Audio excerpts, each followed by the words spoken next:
3 years ago, Julian Vandermeer threw his wife out of their penthouse with nothing but a suitcase and a broken heart, replacing her with a mistress half her age. He told her she was worthless without his money. He told her she would disappear. He was wrong. Tonight, Julian walks into the most exclusive royal gala in Europe, gripping his mistress's waist, ready to flaunt his wealth to the elite. But as the music stops and the spotlight hits the grand staircase, Julian realizes his mistake. The royal hostess, the woman wearing the crown jewels everyone is bowing to, isn't a stranger. It's the wife he destroyed, and she hasn't just moved on. She's come to collect. The envelope arrived on a rainy Tuesday in London, delivered not by a standard courier, but by a man in a livery uniform, driving a matte black Bentley Mulsanne. He bypassed the reception of Vandermeer Holdings entirely, taking the private elevator to the 45th floor and placed the heavy cream card directly onto the mahogany desk of Julian Vandermeer. Julian, a man whose jawline was as sharp as his business practices, picked it up. The paper was textured, heavy, and smelled faintly of lavender and old money. Gold leaf embossed the edges. His Royal Highness, Prince Alistair of Valoria, requests the honor of your presence at the Grand Sapphire Gala, hosted by the Duchess of Solara at the Kensington Palace Orangery. Julian leaned back in his Herman Miller chair, a smirk curling his lips. He tossed the card toward the leather sofa, where Isabella, his current partner, was scrolling through Instagram. "We're in," Julian said, his voice dripping with self-satisfaction. "The Sapphire Gala. It's the most exclusive event of the season. Only the top 1% of the 1% get invited. CEOs, royals, old money." Isabella looked up, her eyes widening. She was 23, stunningly beautiful, in a way that required high maintenance, with hair dyed a platinum blonde that shimmered under the office lights. "The Sapphire Gala? Julian, that's huge. I heard the ticket price alone is £50,000. "Tickets are for peasants, Isabella," Julian corrected, standing up and buttoning his bespoke Brioni suit jacket. "I didn't buy a ticket. I was invited. It means my merger with the Titan Group has finally put me on the royal radar. This is it. This is the night I solidify my empire." He walked over to the floor-to-ceiling window, looking out over the grey London skyline. 3 years. It had been 3 years since he had finalized the divorce from Serafina. He remembered that day with a cold detachment. Serafina, with her mousy brown hair and her practical clothes, crying in the foyer of their old house. She had begged him to work on the marriage. She had pleaded. "I supported you when you had nothing, Julian. We built this together," she had screamed.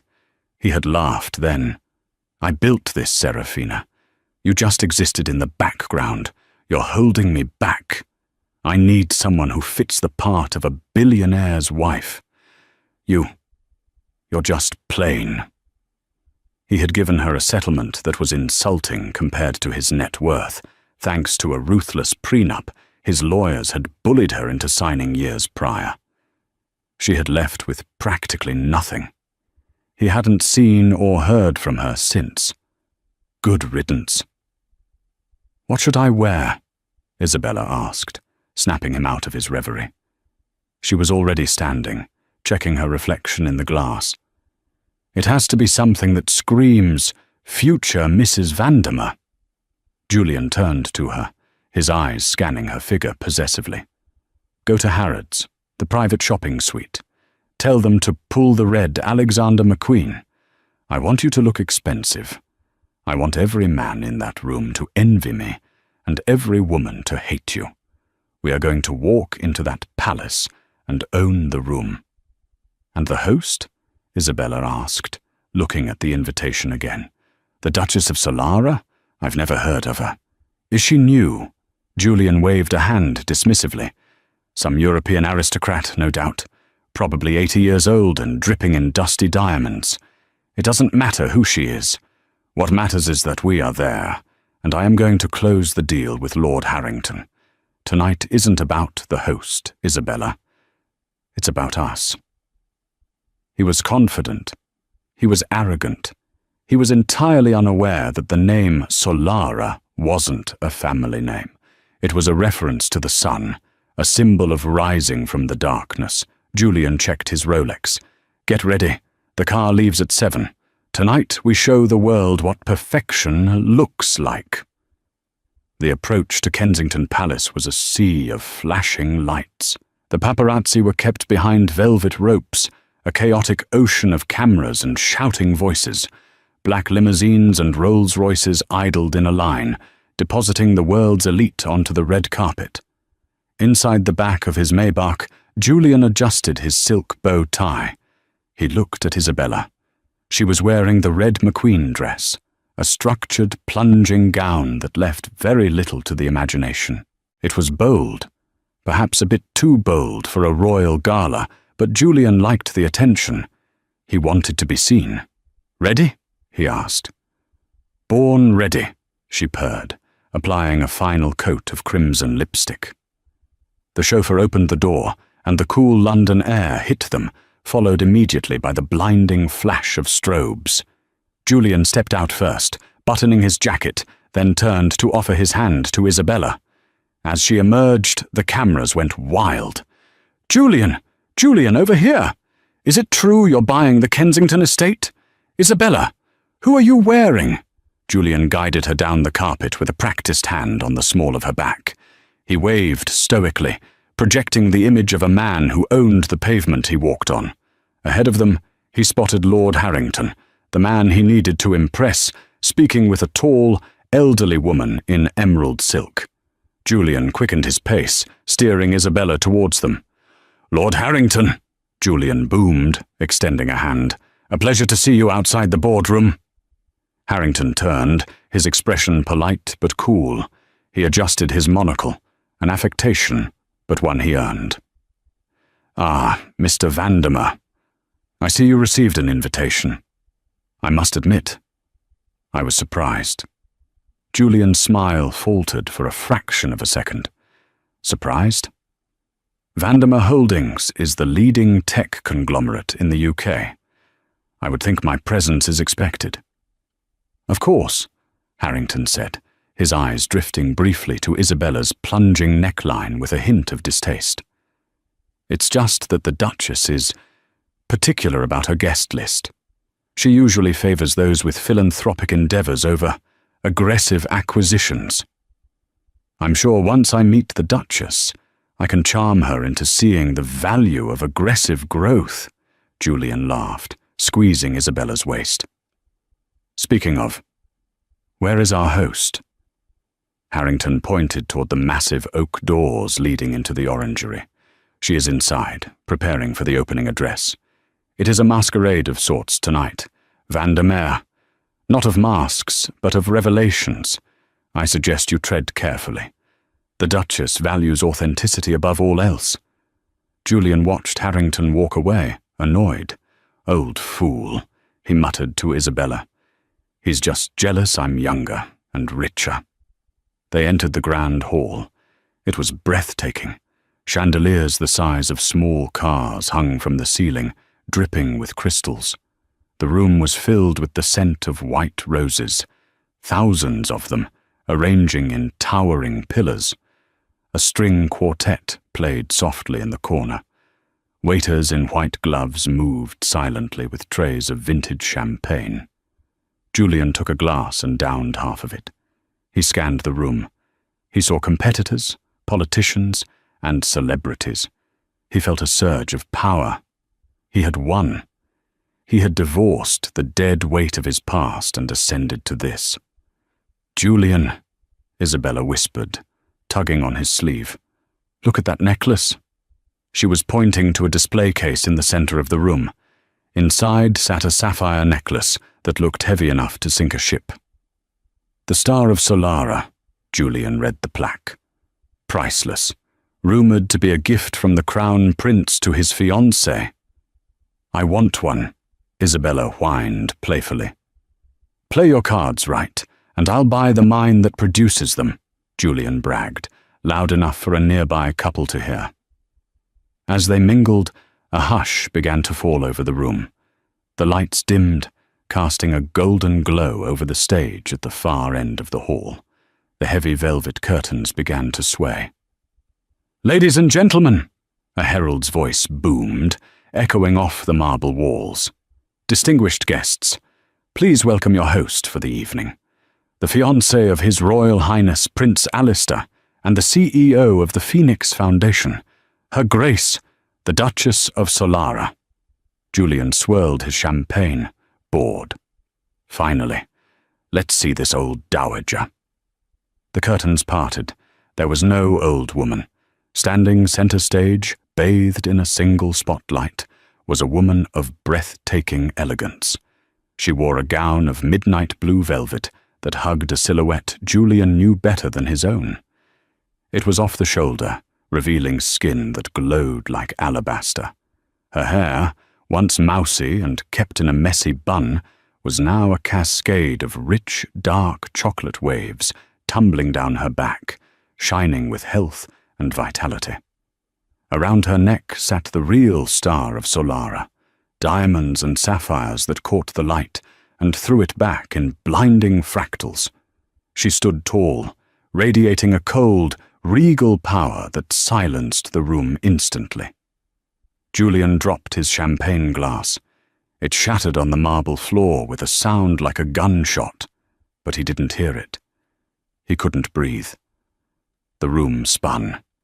Isabella looked at the mess, then at Julian. "Julian, what are you doing? Who is that?"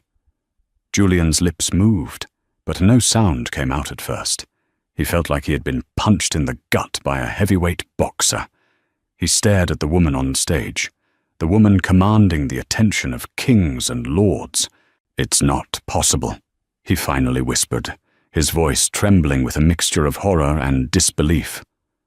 That's Serafina." The shattering of the glass drew eyes.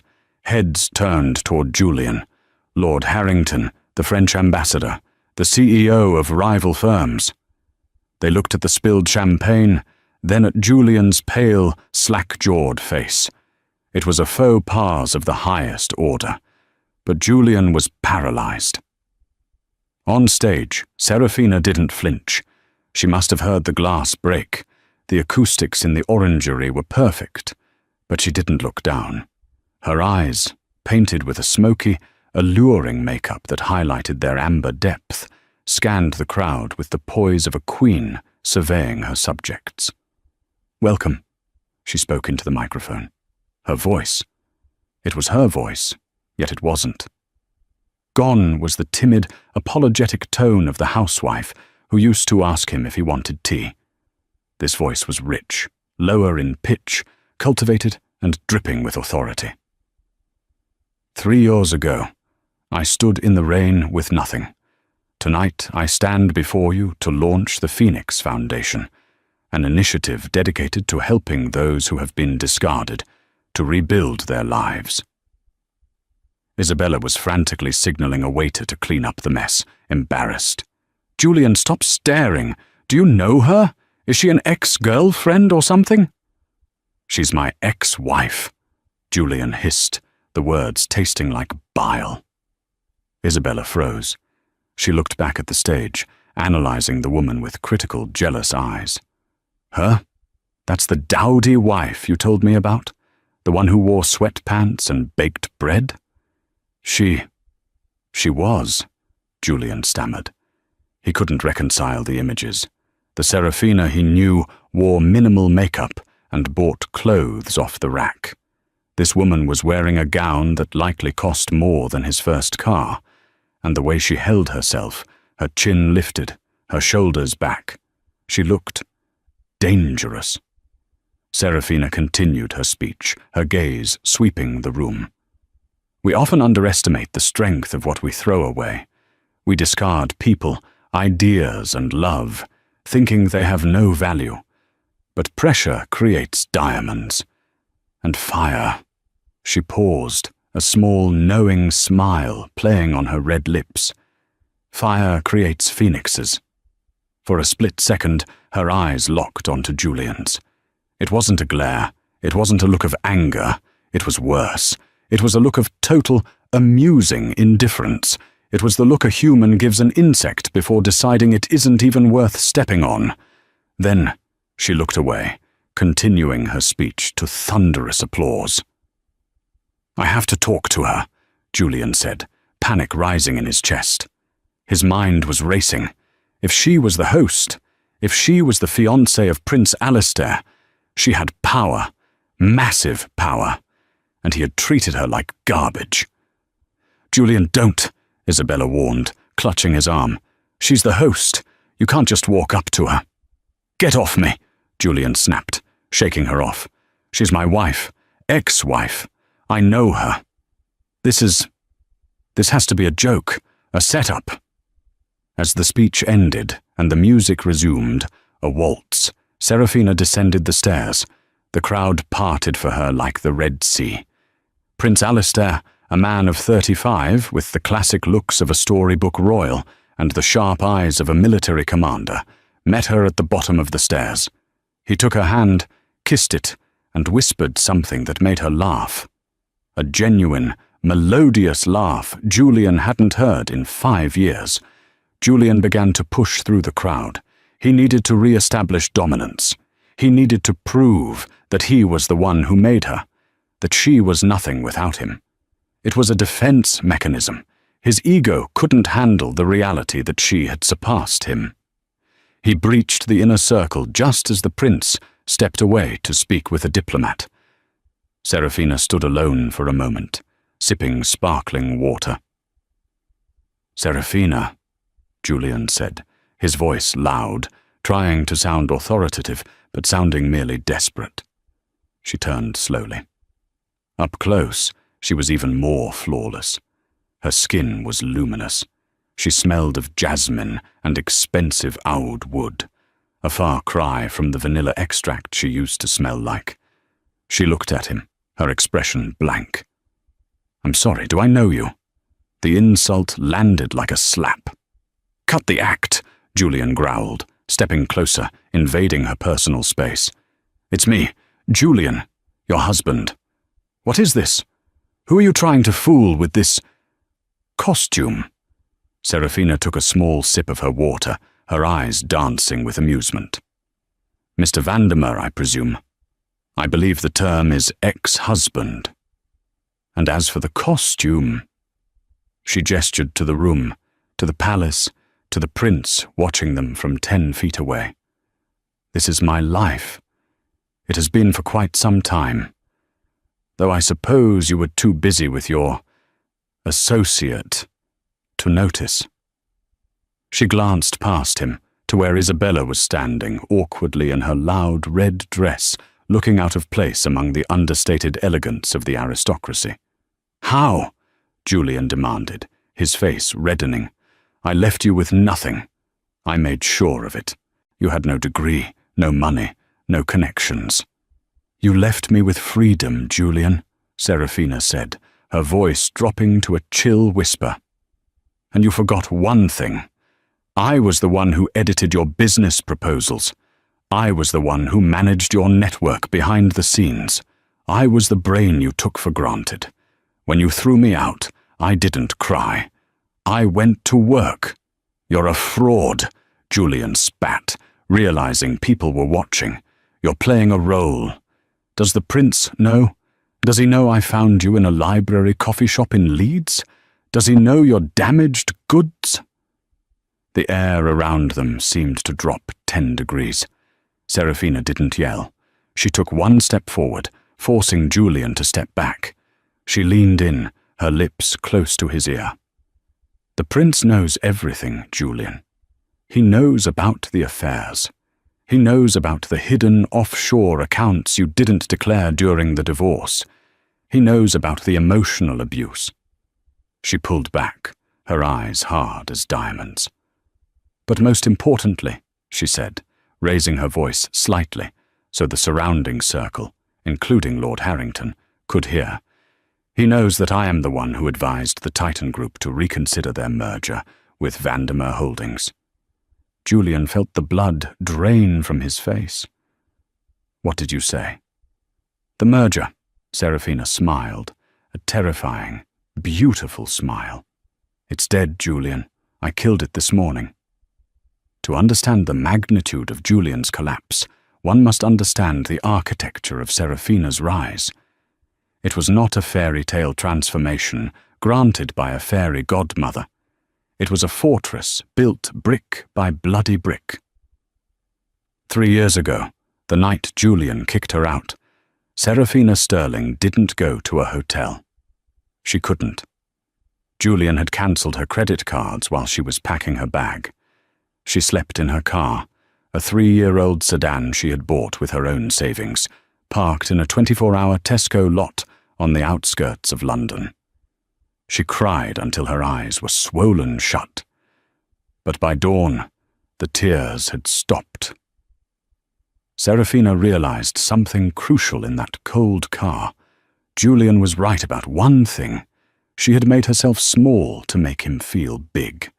She had edited his speeches, balanced his books, and charmed his investors, all from the shadows, letting him take the credit because she thought that was what a good wife did. She drove to Heathrow and bought a one-way ticket to Vienna, using the last of her cash. She needed to be somewhere where the name Vandermeer meant nothing. Serafina had a degree in art history, a degree Julian had called useless.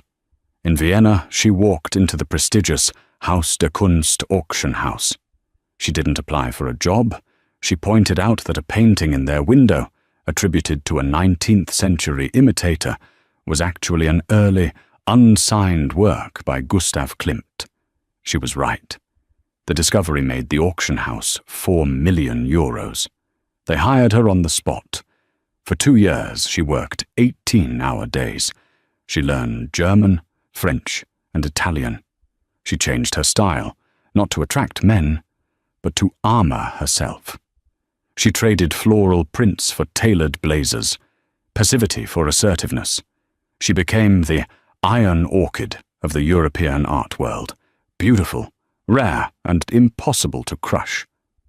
She met Alistair one rainy afternoon in a dusty archive in Salzburg. He wasn't wearing a crown or a sash. He was wearing a wet trench coat and arguing with the archivist about the provenance of a medieval manuscript. "You're wrong," Serafina had said, not looking up from her own work. "The vellum is dated 1450, but the ink is clearly a 17th century iron gall mixture. It's a forgery." The man turned. He had piercing blue eyes and a jaw that looked carved from granite. "And who are you to correct a prince?" he asked, though there was a twinkle of amusement in his eye. "I'm the woman who knows more about ink than you," she countered. He didn't fire her. He didn't scold her. He laughed. He asked her for coffee. They talked for 5 hours, not about money or status, but about history, philosophy, and the burden of legacy. He introduced himself simply as Al. It wasn't until their 3rd date, when paparazzi swarmed them leaving a jazz club, that she realized who he was. His Royal Highness, Prince Alistair of Valoria, 3rd in line to the throne of one of Europe's wealthiest distinct principalities. When she tried to break it off, terrified of the spotlight, Alistair refused. "I don't care about your past," he had told her in his chalet in the Swiss Alps, holding her face in his hands. "I care about your mind. You are the only person who treats me like a man, not a title." She told him everything. The divorce, Julian, the humiliation. Alistair hadn't been angry at her. He was furious for her. "He didn't just lose a wife," Alistair had said darkly. "He threw away a queen. One day, Serafina, we will make him see exactly what he lost." And so, the plan for the Sapphire Gala was born. It wasn't just a party. It was a stage play, and Julian Vandemer had unknowingly walked into the final act. Back in the orangery, the air was thick with tension. Julian Vandemer stood frozen, the words, "The merger is dead," ringing in his ears like a funeral toll. "You're lying," Julian whispered, his face draining of color. "You can't kill the Titan merger. That deal has been in the works for 8 months. Lord Harrington values integrity," Serafina interrupted, her voice cool and carrying effortlessly over the string quartet. "He values stability.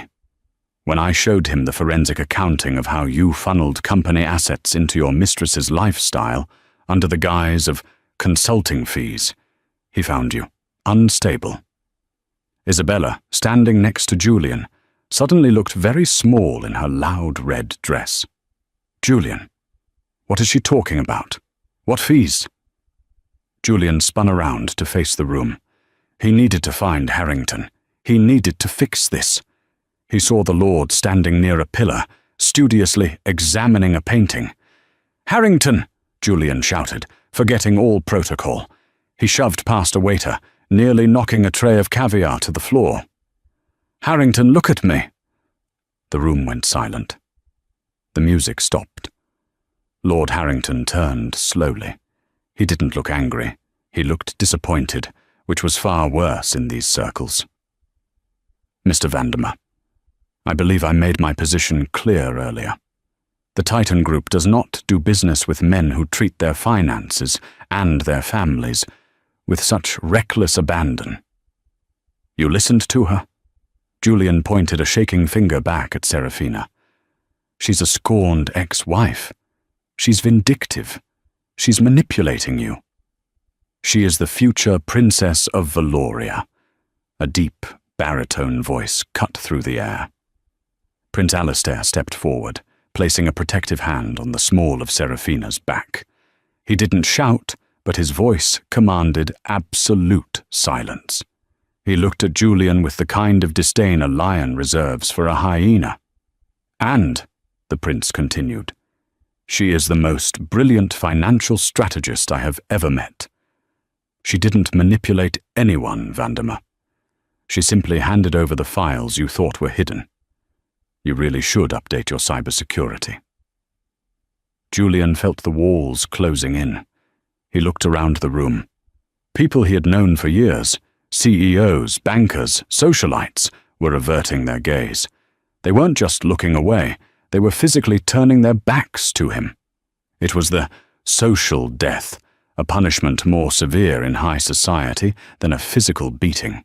He was being erased in real time. "Come on, Julian," Isabella hissed, grabbing his arm. Her nails dug into his suit fabric. "Let's go. Everyone is staring. This is humiliating." "No!" Julian snapped, ripping his arm away. His narcissism wouldn't let him flee. He couldn't leave as the loser. He had to win. He had to show them he was still powerful. "You think you can ruin me?" Julian laughed, manically, adjusting his tie. "I am Vandemer Holdings. I am worth billions. I don't need the Titan merger. I don't need any of you." He reached into his pocket and pulled out his phone. "I'll buy my way out of this. I'll buy this whole damn building if I want to." Serafina watched him with a pitying expression. "Check your phone, Julian." "What?" "Check your phone." Julian unlocked his screen. There were 42 missed calls, 30 from his CFO, 10 from his legal team, 2 from the Financial Conduct Authority. He opened his banking app. His face went grey. "Why are my accounts frozen?" he whispered, his voice cracking. "Because," Serafina said, stepping down one step so she was eye level with him. "When the Titan deal fell through an hour ago, it triggered a margin call on the loans you took out to leverage the deal. And since the collateral for those loans was your stock, which has plummeted 40% in after-hours trading since the news leaked." "I'm broke," Julian choked out. "Liquidity crisis," Prince Alistair corrected smoothly. "Though, effectively, yes. You are currently trespassing at a charity gala you can no longer afford to attend." The humiliation was total. Julian looked at Isabella, his trophy, his prize. Isabella was looking at her own phone. She looked up at him, her eyes cold. Is it true? Is the money gone? It's a glitch, Julian lied, sweating profusely. I'll fix it. Bella, baby, we're fine. Isabella laughed, a cruel, sharp sound. We? There is no we if there's no money, Julian. I didn't sign up to be a nursemaid to a bankrupt fraud. She turned to Serafina. Your Grace, she said, dropping a clumsy curtsy. I had no idea. He told me you were crazy. He lied to me too. Get out, Julian roared at Isabella. You ungrateful gold-digging. Mr. Vandermeer, the prince interrupted, snapping his fingers. Two large men in discreet suits materialized from the shadows. Royal security. You are upsetting the Duchess, Alistair said calmly. And you are upsetting the guests. I think it is time for you to leave. You can't throw me out, Julian screamed. I am Julian Vandermeer. You are a trespasser, the prince said. Escort him out. The lady can stay if she wishes to apologize, but he goes. The guards moved in. One took Julian's left arm, the other his right. He struggled, his expensive shoes skidding on the marble floor. Serafina! He screamed as they dragged him backward. Serafina, tell them to stop. I'm your husband. We had a life. Serafina! Serafina didn't look at him. She turned to the conductor of the orchestra and gave a subtle nod. The music swelled, a triumphant, soaring crescendo of Mozart. As Julian was hauled toward the massive oak doors, kicking and screaming like a petulant child, he saw the final image that would haunt him for the rest of his life. He saw Serafina laughing. Not at him. She wasn't even looking at him anymore. She was looking at Prince Alistair, who was whispering something in her ear. She looked radiant, powerful, and free. She looked like a queen. The doors slammed shut, severing him from the light, the warmth, and the life he had thrown away. Outside, it had started to rain again.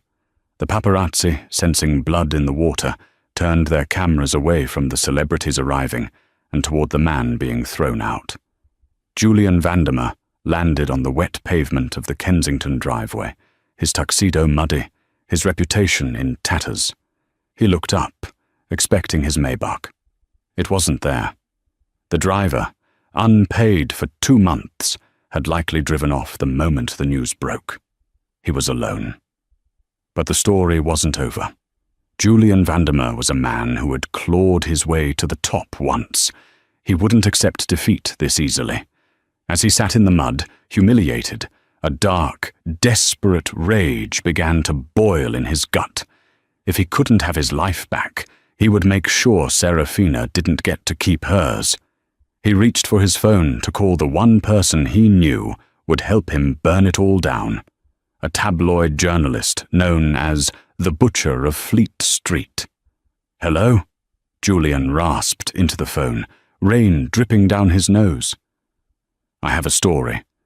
About the future princess. It's a lie, all of it. And I have the pictures to prove it. Marcus Thorne did not have an office. He had a lair. It was a basement suite in Soho that smelled of stale tobacco and printer ink. Known as the Butcher, Thorne had destroyed more careers than the stock market crash. He didn't care about truth. He cared about clicks. Julian sat across from him, shivering in his damp tuxedo. He looked manic. I have photos, Julian said, sliding a manila envelope across the scarred wooden desk. From before, when she was unstable. Thorne opened the envelope with a nicotine-stained finger. Inside were photos of Serafina from 3 years ago. In one, she was crying on the floor of their kitchen, surrounded by broken dishes Julian had thrown. In another, she looked disheveled, wearing baggy clothes, her eyes dark with exhaustion. She looks like a junkie, Thorne grunted, interested. She was, Julian lied, his eyes wide. Depression pills, anxiety meds. She couldn't handle the pressure of being a CEO's wife. I had to carry her. I paid for everything. And now she claims she was the brains? She was a charity case, Thorne. A mental case. If she marries Prince Alistair, she'll destabilize the monarchy. Thorne grinned, revealing yellow teeth. The Mad Duchess. I like it. Front page tomorrow? I want exclusivity, Julian demanded, feeling a surge of his old arrogance returning. And I want payment. £50,000. Done, Thorne said. The next morning, London woke up to a scandal. The tabloids screamed in bold red font, from bag lady to royalty, the secret mental breakdown of the future princess. Julian sat in a cheap hotel room, scrolling through the comments on his phone. They were vicious. People were calling Serafina a fraud, a gold digger, a liability. He laughed, eating a cold sandwich. He had won. He had tainted her perfection. Prince Alistair couldn't marry a liability, but Julian had forgotten the one rule Serafina had mentioned at the gala. Pressure creates diamonds. At 2:00 p.m., a press conference was called at Kensington Palace. Julian turned on the TV, expecting to see a cancellation of the engagement. Instead, he saw Serafina. She wasn't hiding. She wasn't wearing sunglasses. She stood at a podium, flanked by Prince Alistair on one side and the director of a mental health charity on the other. She looked directly into the camera lens, and Julian felt a chill crawl up his spine.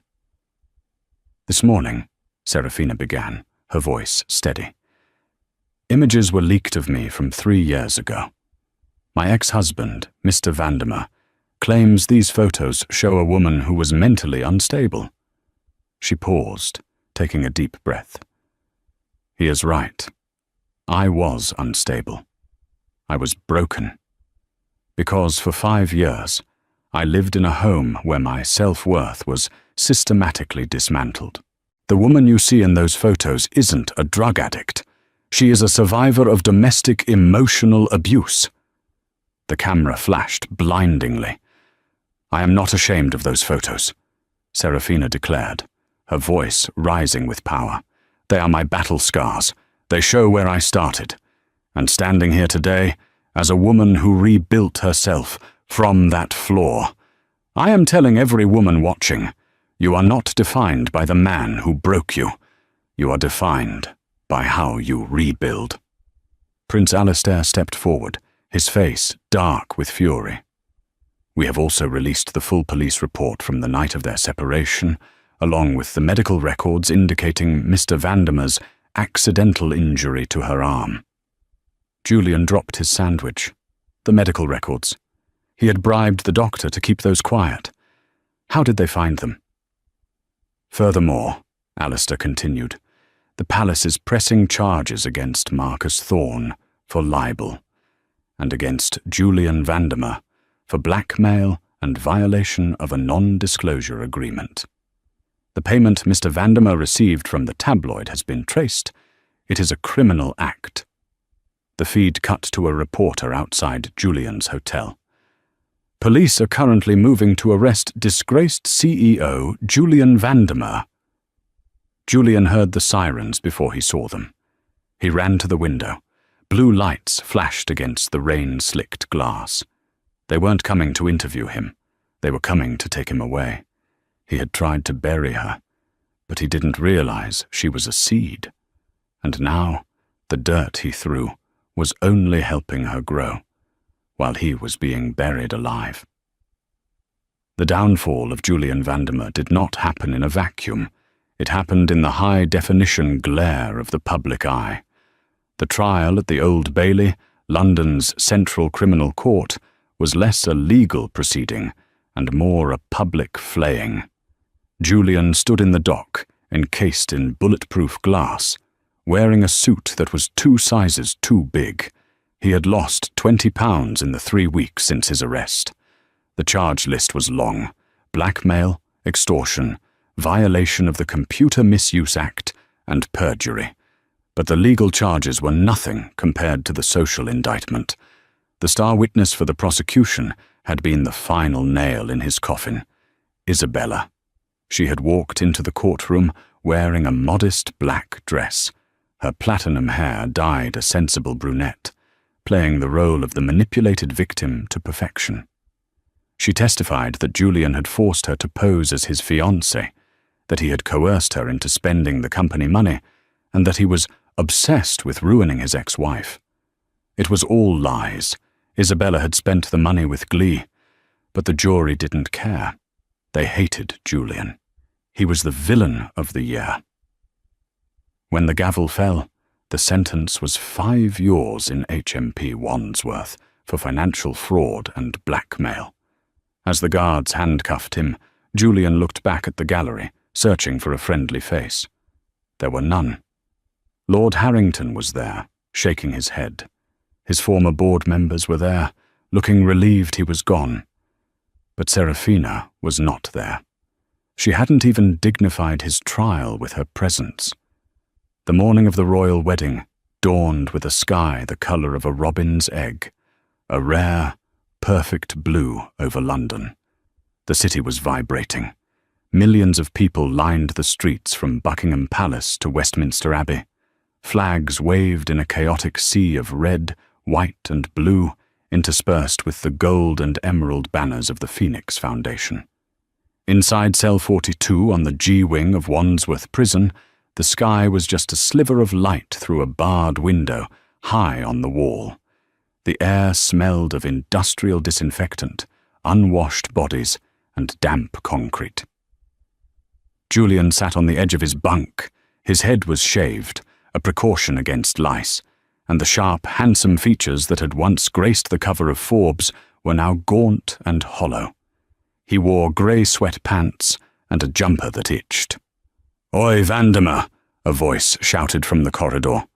It was Biggs, a hulking man serving time for armed robbery, who had taken a twisted liking to tormenting the fallen CEO. "Get your posh ass out here. It's starting. Your missus is on the telly." Julian didn't want to move. He wanted to curl into a ball and sleep until the 5 years were up. But in prison, refusal was not an option. He stood up, his joints popping, and walked slowly into the Common Association room. It was packed. Inmates were crowded around the small, wall-mounted television, jeering and laughing. It was the only channel allowed today. The governor of the prison had deemed it a historic national event. For Julian, it was a televised execution of his soul. On the screen, the camera swept over the mall. The crowds were roaring, a sound like continuous thunder. The commentator's voice, crisp and British, filled the room. "It is a glorious day for the monarchy, and indeed for the country. We are awaiting the arrival of the bride, Miss Serafina Sterling, soon to be Her Royal Highness. The excitement is palpable. It is a fairy tale come true, a woman who rose from hardship to capture the heart of the people's prince." Julian leaned against the back wall, crossing his arms to hide the shaking of his hands. "Look at that car," Biggs whistled, pointing at the screen. A vintage Rolls-Royce Phantom 4, the glasshouse model, was slowly making its way through the cheering throngs. Inside, visible to the world, sat Serafina. Julian felt the breath leave his lungs. She was wearing a gown designed by Sarah Burton for Alexander McQueen, a breathtaking creation of ivory silk crepe and satin gazelle. The bodice was hand-embroidered with English roses and the mythical phoenix, a subtle nod to her foundation. But it was her face that destroyed him. She wasn't looking down demurely. She was waving, smiling, her eyes bright and alive. She looked victorious. Not in a vindictive way, but in a way that suggested she had completely forgotten the darkness that came before. She looked like she had never been broken. "She's a looker, ain't she, Julian?" a younger inmate sneered, nudging him. "How'd you fumble that bag, mate?" Julian didn't answer. He couldn't. His throat was closed tight. He remembered the last time he saw her in a car. It was the day he kicked her out. She was driving her beat-up Ford, crying so hard she could barely see the road. He had watched from the window, sipping scotch, feeling powerful. How? He thought, the word looping in his mind like a curse. How did she do it? Westminster Abbey. The interior of the abbey was a sanctuary of golden light and soaring stone arches. The air was thick with the scent of lilies and beeswax. Kings, queens, sultans, and presidents filled the pews. Prince Alistair stood at the altar, dressed in the full ceremonial uniform of the Royal Dragoon Guards, the scarlet tunic stark against the stone. He did not look like a stiff, duty-bound royal. He looked like a man who was struggling to contain an explosion of joy. He kept glancing at the great west door, shifting his weight, his famous composure cracking. As the first notes of Handel's Zadok the priest rang out, the congregation rose. Serafina began her walk. She walked alone for the first half of the aisle, a break from tradition that she had insisted on. It was a statement, "I come to this marriage on my own 2 feet." Halfway down the aisle, her father did not meet her. He had passed away years ago. Instead, the king himself stepped out from the side. A gasp went through the abbey and through the billions watching at home. The king offered his arm to Serafina.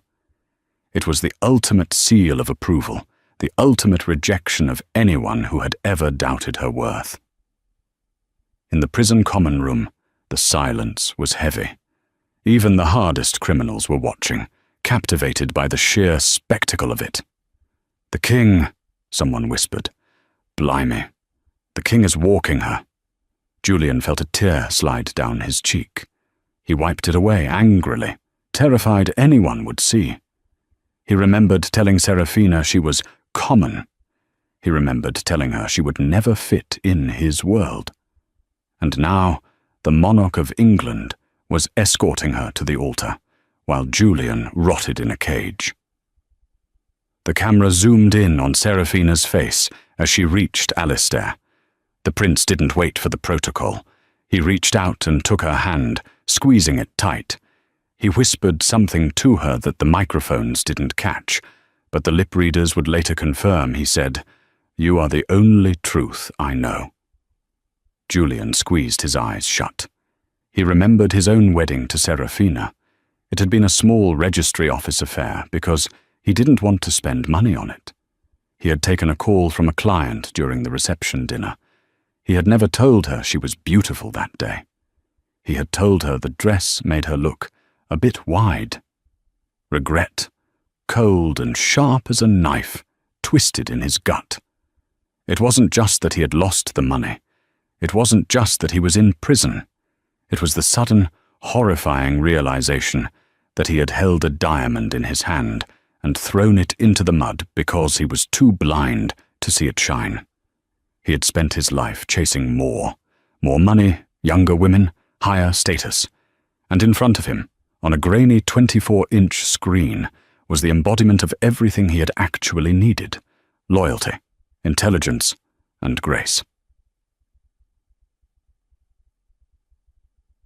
The vows.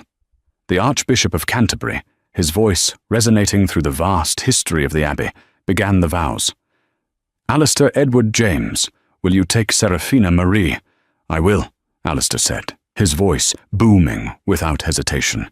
"And will you, Serafina Marie, take Alistair?" The camera held on Serafina. For a split second, her eyes seemed to drift upward, looking at the stained glass, looking at the light. "I will," she said. Her voice was different than the one Julian knew. It was lower, anchored in certainty. "Who gives this woman?" the Archbishop asked. "She gives herself, with the blessing of the crown," the king replied. Julian felt like he couldn't breathe. The room was spinning. The contrast was too much.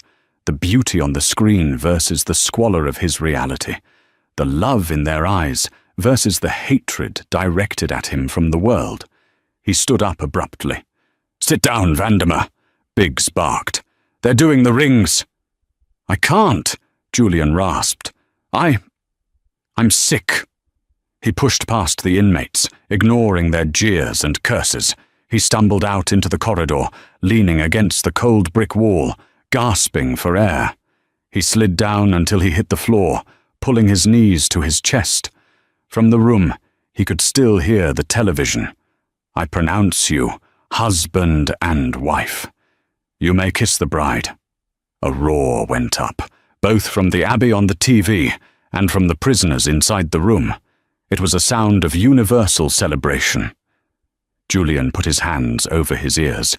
He pressed hard, trying to block it out. But he couldn't block out the memory. He remembered the night he came home late, smelling of Isabella's perfume. Serafina had been waiting up with dinner. She had looked at him, knowing, and asked, "Why, Julian? Am I not enough?" And he had looked her in the eye and said, "You're nothing, Serafina. You're just background noise." Now, she was the melody the whole world was singing, and he was the silence. The balcony. An hour later, the scene shifted to Buckingham Palace. The mall was a solid wall of people. The royal family stepped out onto the balcony. The noise was deafening. Fighter jets roared overhead, leaving trails of red, white, and blue smoke. Serafina stood next to Alistair. She waved the sapphire engagement ring, the ring that had started the nightmare for Julian, glinting in the sun. She looked out over the sea of faces. She saw the signs. "We love Serafina, the Phoenix Princess." In that moment, Serafina did think of the past. But she didn't think of Julian. She didn't think of the insults or the lonely nights. She thought of the girl sleeping in the car in the Tesco parking lot. She thought of the cold fear in her stomach that night. She mentally reached back to that girl, grabbed her hand, and pulled her onto the balcony. "We made it," she thought. "We survived." She turned to Alistair. "Are you ready?" she asked softly. "For what?" He smiled. "For the work," she said, her eyes serious. "The foundation, the policies. We have a lot to do." Alistair kissed her hand. "With you, I'm ready for anything." The end of the line. Back in Wandsworth, the television was finally turned off. The inmates dispersed for the afternoon count. Julian sat in his cell. The silence was absolute. He looked at the small metal table bolted to the floor. On it sat a single letter. It had arrived yesterday, but he hadn't opened it. The return address was embossed with a silver crest, the Phoenix Foundation. His hands trembling, he tore it open. There was no money inside, no gloating, no pictures of the wedding. It was a single sheet of cream paper, the same high quality as the invitation that had started this mess. It read, "Julian, I forgive you. Not because you deserve it, and not because you asked for it, but because my future is too bright to carry the weight of hating you. You told me once that I was nothing without your money. I hope, in the silence of your cell, you finally understand. Money is just paper. Character is currency, and you are bankrupt. Do not write to me. Do not look for me. I am gone. Serafina." Julian stared at the letter. "I forgive you." It was the ultimate power move. If she had been angry, it would have meant he still mattered. If she had hated him, it would have meant he still had a hold on her. But forgiveness? Indifference? That was erasure. She had scraped him off her shoe and kept walking. He crushed the letter in his fist. A sob broke from his chest, a jagged, ugly sound. He wasn't crying for her. He was crying because he knew, with terrifying clarity, that the rest of his life would be nothing but a footnote in her biography. He lay back on the thin mattress and stared at the ceiling. The sun had moved, and the sliver of light in his cell was gone. It was dark now, and in the darkness, Julian Vandermeer finally disappeared. Character is currency, and you are bankrupt. That might be the most brutal line Serafina ever delivered, and she didn't even have to say it to his face. The story of Julian and Serafina proves that the best revenge isn't anger, it's absolute, undeniable success.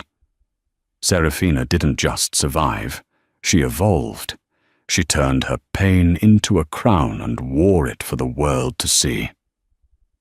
I want to know what you guys think about that ending. Did Julian deserve the letter, or should Serafina have just ignored him completely? Was 5 years in prison enough for what he did? Let me know your thoughts in the comments. I love reading your theories and reactions. If this story gave you chills, please smash that like button and share it with a friend who needs a reminder of their own worth.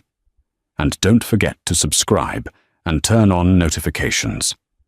I have an even crazier story coming next week, involving a billionaire, a secret heir, and a betraying best friend that you do not want to miss. Thank you for watching, and remember, your value doesn't decrease based on someone's inability to see your worth. See you in the next one.